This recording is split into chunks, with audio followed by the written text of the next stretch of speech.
dar um exemplo aqui que dá a ver. Dá uma olhada nas taxas de retorno dos contratos da primeira rodada de concessão federal e do Estado de São Paulo. Né? Aqueles contratos feitos entre 94 e 98, né? Que tinham taxas de retorno de referência, né? Entre 20% a 30% em termos reais. Né? Olha agora o que é que a gente está considerando. Esse ano as coisas estão mudando, mas olha o que a gente estava considerando no ano passado como uma taxa de retorno razoável para efeito de estruturação de projetos pelo poder público. Né? Estava se falando no ano passado em coisa de 8%. Né? Eu vi o Guido Mantega anunciar que para ferrovias a taxa ia ser alguma coisa em torno de 7%. Ferrovias Greenfield. Né? Claro, no que o governo federal anuncia nos últimos anos de taxa de rentabilidade para efeito de modelagem, tem muito faz de conta. Tá? Mas o que eu estou falando é como mudou a referência. Né? O que eu estou querendo mencionar para vocês é como mudou a referência. E pode parecer uma coisa circunstancial e secundária, mas não, isso faz muita diferença como ambiente no qual se realizam os reequilíbrios. Porque contratos que têm margem gorda são contratos que aguentam desaforo. São contratos onde o concessionário está disposto, né, a ceder aqui, ceder ali. Né, e, na minha experiência, muitas vezes sequer pleitear o reequilíbrio. Tá? Eu estou vivendo uma circunstância pessoal que enfatiza muito esse argumento que eu estou trazendo aqui para vocês.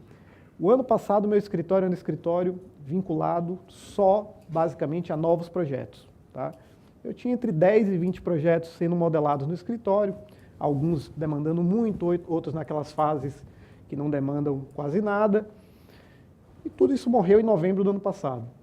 Né? Com a 9ª fase da Operação Lava Jato, a 9ª e depois a 11ª, morreu tudo. Né? E meu escritório, uma atividade que era em torno de 10% a 20% no meu escritório, que era reequilíbrio, alteração de contrato, problemas regulatórios, de repente virou 100% do escritório. Tá? Contratos com margem apertada, feitos nos últimos anos, contratos que presumiam que o poder público era poderoso e tinha muito dinheiro, feito nos últimos anos, né? E a circunstância de crise. De repente, o reequilíbrio passa a ser uma coisa muito importante. Né? Muito importante para você fazer o poder público sofrer as consequências, por exemplo, dos riscos que lhe foram atribuídos. Né? Reequilíbrios que eram empurrados com a barriga, que eram muito controversos, e por isso o concessionário não queria trazer para a mesa, né? E não queria trazer para a mesa e não queria enfrentar o poder público, porque o contrato de concessão é necessariamente um contrato relacional. Ele é muito incompleto, tem muita coisa que, para que ele se torne realidade, para que ele seja executado, as partes têm que negociar ao longo do contrato, negociar detalhes sobre a própria execução do contrato, sobre as regras relativas àquele contrato que não são claras. Eu estava conversando aqui ainda há pouco com o Ricardo, né, que a gente vê, por exemplo, eu pego lá a experiência do pessoal da EBP, né, que estava fazendo, aí modelou um monte de contratos, etc., mas que nunca teve experiência da gestão contratual. Os contratos são feitos, muitas vezes, por gente que nunca teve experiência de gestão contratual. Então, eles já são incompletos de qualquer modo. Né? Quando você coloca gente que não tem experiência nenhuma, você não retroalimenta com a experiência da execução a elaboração do contrato, piora. Né? Bom, mas, então, essa é uma coisa. Então, os contratos reduziram muito as margens. Segunda coisa, que também está no ambiente dos reequilíbrios, que precisa ser mencionado. Contrato sempre foi uma coisa desimportante na administração pública. Completamente desimportante. Por quê? Porque, tanto do ponto de vista político, e depois a gente fala também do caso especificamente da doutrina do direito administrativo, mas principalmente do ponto de vista político, a ideia de que você tem cláusulas exorbitantes e que você pode mudar o contrato a qualquer tempo, né, sempre foi uma proteção que deixava o contrato em si como algo secundário. Pô, se eu posso mudar o contrato a qualquer tempo, se eu posso parar, voltar, etc., por que diabos eu tenho que prestar atenção no detalhe desse contrato? Tá? E do ponto de vista da doutrina jurídica, tem uma outra coisa que está relacionada a essa, né? Que é reequilíbrio é um direito, ninguém tem dúvida disso. E a afirmação sempre formal do direito ao reequilíbrio. Por outro lado, a prática de reequilibrar contratos sempre foi uma prática negocial, né? Sempre foi, né? É claro que num órgão que tem muitos contratos, as negociações feitas no passado impactam as negociações feitas atualmente, né? Então você não quer fugir muito do parâmetro do que você fez. Mas tem muita negociação em basicamente todos os reequilíbrios que acontecem. E a teoria jurídica do direito administrativo, né, que é quem trata de reequilíbrio entre nós, porque vocês não vão ver, né, é muito difícil você encontrar, e o Galípolo pode falar um pouco sobre isso, algum economista escrevendo teoria sobre reequilíbrio. A teoria sobre reequilíbrio é uma teoria jurídica, né? Na nossa teoria jurídica, por conta da ideia de que o interesse público é indisponível, tudo que envolvia a negociação era, no mínimo, ajurídico. Quando não, extrajurídico, né? Então, a nossa prática de reequilíbrio sempre foi uma prática que não era olhada pelo jurista. O jurista dava um parecer, que se você lê o parecer, é quase que uma coisa meio nefelibata, né? O sujeito está lá sentado nas nuvens falando de um direito sem entender direito o que representa aquele direito do ponto de vista financeiro.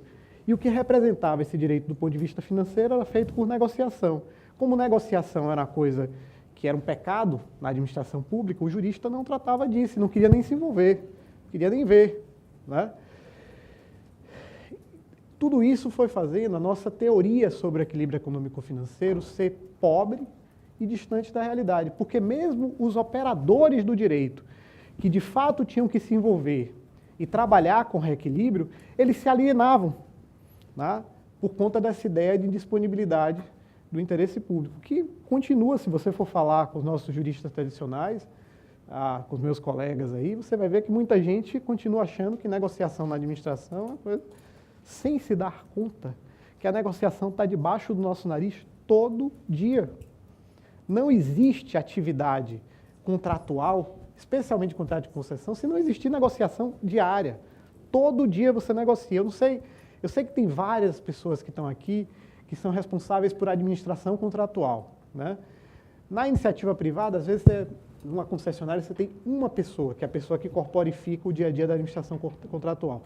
No poder público, às vezes, é mais diluído isso, né?